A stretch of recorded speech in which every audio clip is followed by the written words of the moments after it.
Hi Pisces! Kumusta po kayong lahat? So ayan Pisces, maraming salamat po sa walang sawang pagsubaybay sa ating pong mga reading. And kung ikaw ay bago pa lang sa ating channel, mag-subscribe na po kayo, then i-click mo na rin yung ating notification bell para lagi kang updated sa ating mga bagong upload. Okay, so Pisces, sa mga interested pala sa ating private reading ay nasa description box below lang po yung link ng aking Facebook. Message lang po kayo. Tignan natin Pisces, ganap sa inyo pagdating sa love life mo ngayong taong 2026. Pisces, Sun, Moon, Rising, and Venus sign. Pisces.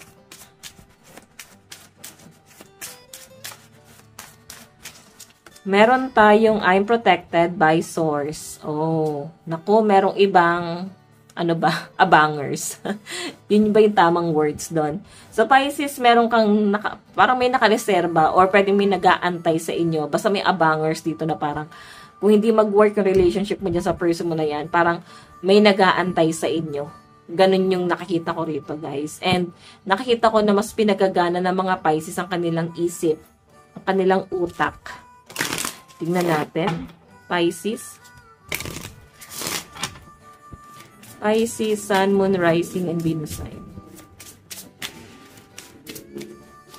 Meron tayong shift your perspective. So, yan guys. Nakakita ko sa inyo guys, biglang tumataas ang standard ng mga Pisces. Normal naman yun guys, lalo na kung nakikita mo na yung worth mo.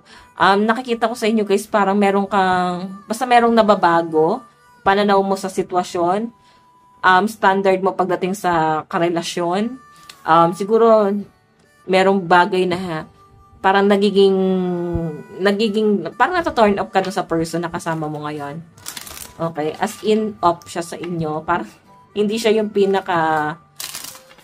pinaka-ideal man mo or ideal girl.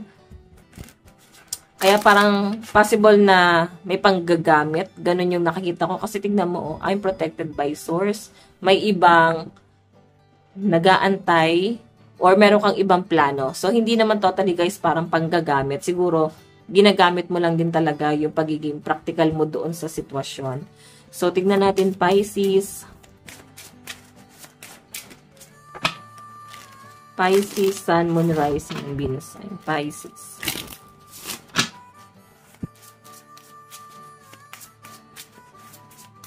Okay, so meron tayong I am grateful for the earth. Oh. Earth sign ba yung person mo? Pisces, Cancer, ano ba ang earth sign? Capricorn, Taurus, and Virgo.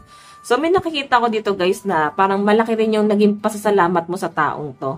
Okay? Malaki din yung naitulong niya sa inyo. So, ano ba yung earth sign? Capricorn, Taurus, and Virgo. So, meron kang earth sign, Pisces, na iniisip dito na malaki talaga yung naitulong sa inyo na tong taong to. So, parang siya pa rin yung nagiging ideal person mo. Siya yung parang nagiging perfect sa inyo ngayon. Kahit ganun yung nangyari or hindi naging maganda yung ending yung dalawa. Siya pa rin yung parang someone na tinitignan mong isang ano ba, parang inaano mo sa standard mo. Ganon. Siya yung parang ideal person mo pa rin. Siya pa rin yung hinahanap-hanap mo. Or malaki yung pagpapasalamat mo sa kanya kasi marami ka natutunan, marami siyang naitulong sa inyo, okay? Na ngayon, posible nga Pisces na parang masasabi mong naging matured ka, nabuo ka na, okay? So, may malaking pagbabago talaga na nangyari dyan. So, by the way, tignan pa natin. Okay, so Pisces, Sun, Moon, Rising, and Venus sign. Pisces. Meron tayong believing is seeing. Ayan. Diba? Meron kang isang tao dito na siguro kasama mo to or karelasyon mo. Siguro tinatry mo lang din tong person na to. Kung ano yung kaya niyang, hindi naman i-provide. Kung ano yung kaya niyang gawin para dun sa relasyon. Kumbaga parang tinetest mo siya. Pero sobrang na-turn up ka sa taong to, guys. Ayan no, nakikita mo na kung ano siya doon sa sitwasyon. Nakikita mo na parang more on awa. Wala akong nakikitang love dito, Pisces. So, ito guys ay para sa mga magjowa. Hindi ko siya nakikita sa parang mag-asawa na may anak na. So, pwedeng sa mga magjojowa lang to muna, no? Yung mga wala pang anak, yung nakikita ko na parang natuturn up ka doon sa person mo. So, kung meron ka mang ina-ideal dito sa mga mag-asawa, possible na earth sign yung person mo, or may naka-live-in kang earth sign na parang maganda yung naging trato sa inyo. As in, hindi ka pinabayaan. Tingnan natin guys, additional message. Meron tayong, even apart, my love for you stay stronger. Ayan. So, meron dito guys, someone from the past na parang, sabi niya dito na parang kahit hindi kayo magkasama, mahal na mahal ka niya, and hindi nagbabago yung pagmamahal niya sa inyo, no? Sa mga single to. Okay, pwedeng ex mo na yan. Meron tayong, your love has changed my life. So, meron kang isang tao na parang nababago mo yung buhay niya to. Nababago mo yung pananaw niya, nababago mo yung buhay niya, pero hindi kanya kayang baguhin. Na parang, hindi ka nag-i-improve dun sa relasyon kasi wala naman siguro siyang maituturo. More on, siya yung may naituturo sa inyo. Parang ganun. So, tignan natin. Meron tayong no challenge is too big for us to overcome. So, yun. Gusto niya guys magkasama kayo sa hirap at ginhawa. And, hanggat maaari guys, gusto kanyang tulungan. Gusto niyang makapag-provide sa abot ng kanyang makakaya. Parang ganon. Kahit papano guys, hindi ka naman pababayaan. Nakikita ko yung pag-iingat na gusto niyang gawin para sa inyo. So, yun. Parang okay na rin yun guys, no? Hindi ka na rin naka-base dun sa pera. O hindi ka na-base dun sa pera eh. Kasi nakikita mo na parang aalagaan kay, ingatan ka. Marami nagmamahal sa mga Pisces, no? Siguro hindi nyo lang guys ganun na-appreciate.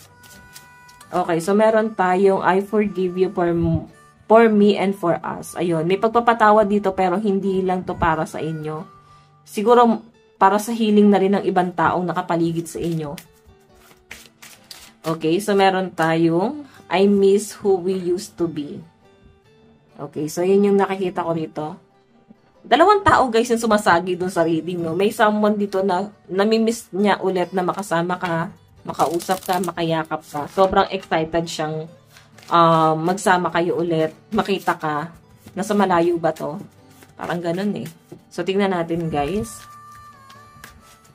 Message ni person. Meron tayong no one compares, no matter how many people I've met and experienced, there's no one who compares to you. So alam nyo guys, maraming tao na parang nai-involve sa inyo na parang hirap mag-move on. Ganon. Meron tayong you are mysterious. Ayan. Merong isang tao dito na parang naku-curious. Nasaan ka na ngayon? Kumusta ka na ngayon? Pwedeng wala na masyadong ganap sa inyo or hindi na nila alam kung ano yung nangyayari sa inyo, no? Kasi masyado ka na nagiging private, Pisces. Meron tayong other opinions. I feel bound by my culture and my family's beliefs on how I should live my life. I'm working towards breaking free from limiting myself based on their beliefs. Okay. So, guys, marami palang kumukontra dun sa relasyon nyo nung perfect person na ina-ideal mo dito. Pwede ang nagiging kalaban nyo dyan is pamilya. Okay? Or yun yung makakalaban nyo, yung pamilya. Kaya parang ang daming struggle, ang hirap i-overcome yan, Pisces. Tignan natin, advice para sa inyo. Advice para kay Pisces. Meron tayong keep an open mind. Your soulmate may differ from your usual type and expectation. So, ayan. May nakikita ko dito guys na parang baka ito na yung time, i-open yung sarili mo sa iba. Or kung hindi naman guys, is focus ka muna sa sarili mo, buuin mo muna yung sarili mo, ayusin mo muna yung point of view mo, or kung paano mo tignan yung isang bagay, sitwasyon, and yung mga struggle guys, is i-try mo siyang i-overcome, no? Yung mga struggle. Focus ka muna dun sa mga problema na kailangan mo munang isolve. Huwag mo nang dagdagan yung problema. Parang ganon. So, Pisces, ito lang po ang inyong reading. Maraming salamat. God bless and love you all. Bye-bye!